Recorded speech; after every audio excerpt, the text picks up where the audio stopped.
오늘 8일 오후 4시 12분쯤 부산 수영구의 한 아파트 앞 도로에서 벤츠 차량이 인도로 돌진해 보행자들을 덮치는 사고가 발생했습니다. 이 차량은 빠른 속도로 여성 보행자 2명을 친 뒤 푸드트럭을 들이받고 전도됐습니다. 이 사고로 70대 여성을 포함한 보행자 2명이 중상을 입어 병원으로 옮겨졌고 그중 1명은 심정지 상태로 이송됐습니다. 차량을 운전하던 70대 여성 A씨는 사고 직전 택시와의 접촉사고 이후 차량이 제어되지 않았다고 주장했습니다. 경찰은 A씨가 음주운전은 아니라고 밝혔으며 현재 정확한 사고 원인을 조사 중입니다. 경찰은 목격자 진술과 차량 블랙박스를 분석해 사고 경위를 파악하고 있습니다. 서울의 한 중학생이 친구 얼굴에 나체 사진을 합성해 딥페이크 성범죄물을 제작 유포한 사건과 관련해 법원이 강제전학 조치가 정당하다는 판결을 내렸습니다. 가해 학생 A군은 피해자의 얼굴 사진과 나체 사진을 합성해 랜덤 채팅 어플의 피해자 실명과 학교 정보까지 사용해 사칭 계정을 만들고 부적절한 대화를 한 것으로 드러났습니다. 피해자는 SNS 유포 사실을 알게 된 뒤 A군에게 상담하던 중 본인이 가해자라는 고백을 듣고 학교폭력을 신고했습니다. 학폭위는 퇴학에 준하는 강제전학 처분을 내렸고 이에 A군은 성적 호기심에 충동적으로 한 일이라며 소송을 냈지만 법원은 피해자에게 끼친 심각한 피해와 A군의 태도를 근거로 청구를 기각했습니다. 법원은 전학으로 인한 불이익은 본인이 감수할 책임이라며 전학 조치의 공익성이 더 크다고 판단했습니다. 현재 항소 가능 기간은 남아 있습니다.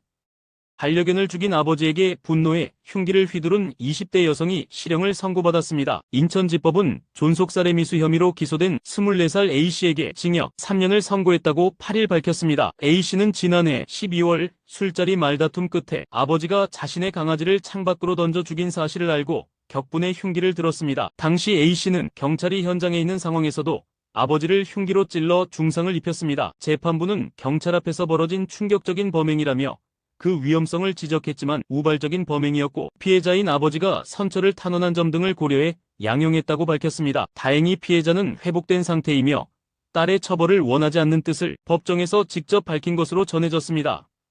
전 연인의 집에 침입하기 위해 아파트 외벽 배관을 타고 올라간 20대 남성이 경찰에 붙잡혔습니다. 제주 서부경찰서에 따르면 A씨는 지난달 30일 새벽 5시쯤 제주시 노영동의 한 아파트 외벽 배관을 타고 약 10m 높이까지 올라가 창문을 통해 전 여자친구 B씨의 집에 침입한 혐의를 받고 있습니다. A씨는 B씨가 다른 남성과 함께 집에 들어간 걸로 의심해 문을 열어달라고 했지만 거절당하자 이런 행동을 저지른 것으로 알려졌습니다. 신고를 받고 출동한 경찰은 현행범으로 A씨를 체포했으며 현재 주거침입 및 스토킹 처벌법 위반 혐의로 조사 중입니다. 경찰은 피해자 보호를 위해 A씨에게 100m 이내 접근 금지와 연락 금지 조치를 내렸으며 정확한 경위를 수사 중입니다.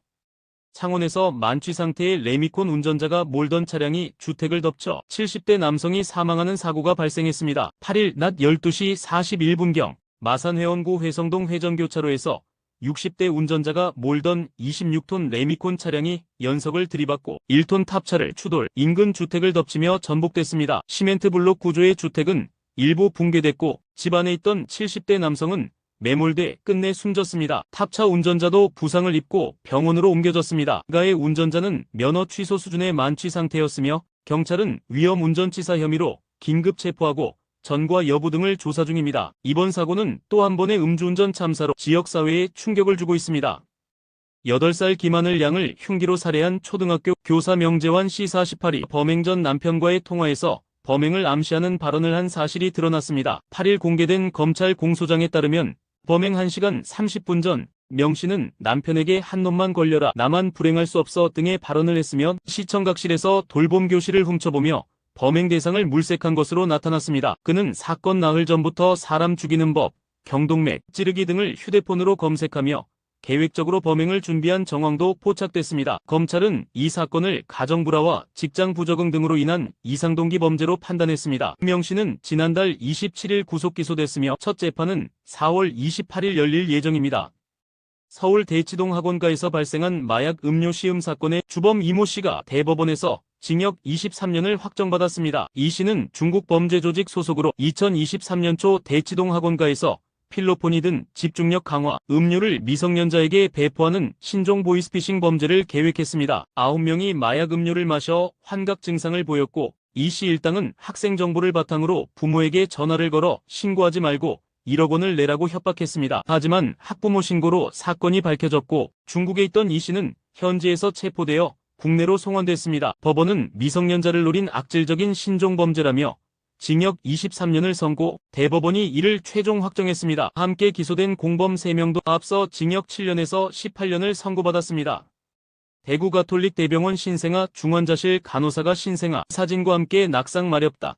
분노 조절장애 올라온다는 글을 SNS에 올려 충격을 준 가운데 학대 간호사 2명이 추가로 확인됐습니다. 초기 논란의 중심이 된 간호사 A씨는 아기를 무릎에 앉히고 조롱성 글을 게시했으며 이를 알게 된 피해 부모는 A씨와 병원장을 아동학대로 고소했습니다. 이후 병원은 자체 조사를 벌여 A씨가 올린 사진을 나른 간호사 2명을 추가로 확인, 징계 절차에 들어갔습니다. 병원은 직원 전수조사를 통해 추가 피해 여부도 조사 중이라고 밝혔습니다. 경찰은 A씨의 자택과 휴대전화 압수수색을 벌이며 학대 기간과 공범 여부를 집중 수사하고 있습니다. 논란이 커지자 병원장은 유튜브 공식 채널을 통해 사과 영상을 게재했지만 공부는 가라앉지 않고 있습니다. 전북 정읍의 한 국공립 어린이집에서 교사가 만 4세 유아들을 상습적으로 폭행했다는 의혹이 경찰 수사로 드러났습니다. 사건은 한 학부모가 아이에게 선생님이 뺨을 때렸다는 말을 듣고 경찰에 신고하면서 알려졌습니다. 이후 다른 학부모들은 원장으로부터 CCTV를 확인하라는 문자를 받고 사태의 심각성을 인지했습니다. 학부모들이 직접 본 영상엔 뺨을 수차례 때리고 발로 차며 머리를 밀치는 등 충격적인 장면들이 담겨 있었던 것으로 알려졌습니다. 전북경찰청 여성청소년계는 CCTV 포렌식 분석을 통해 폭행 정황을 확인 중이며 문제의 교사 2명은 이미 퇴직 처리된 상태입니다. 해당 어린이집은 국공립으로 지자체 보조금을 받으며 매년 2차례 점검을 받았지만 폭행은 적발되지 않았습니다. 이번 사건으로 점검의 실효성과 시스템 전반에 대한 비판의 목소리가 커지고 있습니다. 2013년 부산대학교 기숙사에 침입해 여대생을 성폭행해 징역 6년을 복역했던 30대 남성 A씨가 출소 후 또다시 성범죄를 저질러 법정에 섭니다. A씨는 2022년 알게 된 여성의 나체 사진을 촬영 유포하고 이를 이용해 가족까지 협박한 혐의로 기소돼 오는 16일 부산지법에서 첫 공판을 앞두고 있습니다. A씨는 현재 교정시설에 수감 중이며 과거 범행 당시 새벽에 기숙사에 침입해 학생을 성폭행, 기숙사 측은 신고도 하지 않고 자체 수색만 벌이다 그는 도주했습니다. 경찰의 공개 수사 끝에 다음날 검거됐고 징역 6년과 성범죄자 정보 공개 6년, 치료 프로그램 이수 120시간을 선고받았지만 전자발찌는 부착되지 않았습니다. 부산대 학생 1,300여 명이 탄원서를 제출하며 엄벌을 요구했으면 법원도 사회에 충격을 줬다며 중형을 선고했습니다. 반성 없는 A씨는 또다시 범행을 저질렀고 현재 촬영물 이용 협박 혐의 등으로 다시 재판에 넘겨졌습니다. 재판 도중 자신을 변호하던 국선 변호인을 칫솔, 무기로 살해하려다 실패한 30대 남성 A씨가 항소심에서 형이 너무 무겁다며 감형을 요구했습니다. 8일 대전고법에서 열린 항소심 첫 공판에서 A씨는 합의를 시도할 시간을 달라고 요청했고 재판부는 선고 기일을 다음 달 20일로 연기했습니다. 검찰은 A씨가 누범 기간 중 법정에서 흉기 날카롭게 간 칫솔을 숨겨 들어와 살해를 시도한 점이 매우 중대하다며 항소 기각을 요청했습니다. 당시 다행히 교도관들에게 바로 제압되고 피해자는 목에 상처를 입었으나 생명에는 지장이 없었습니다. 그는 공무집행방해 혐의로 실형을 선고받고 복역 중 교도소에서 제공된 칫솔을 직접 갈아 신발에 숨겼던 것으로 밝혀졌습니다. A씨는 1심에서 검찰 구형보다 무거운 징역 8년과 전자발찌 10년 부착 명령을 선고받았습니다. 과거에도 5차례 징역형을 받은 전과자로 재판부는 사회적 불안감 고조시키는 중범죄라며 엄벌의 필요성을 강조했습니다.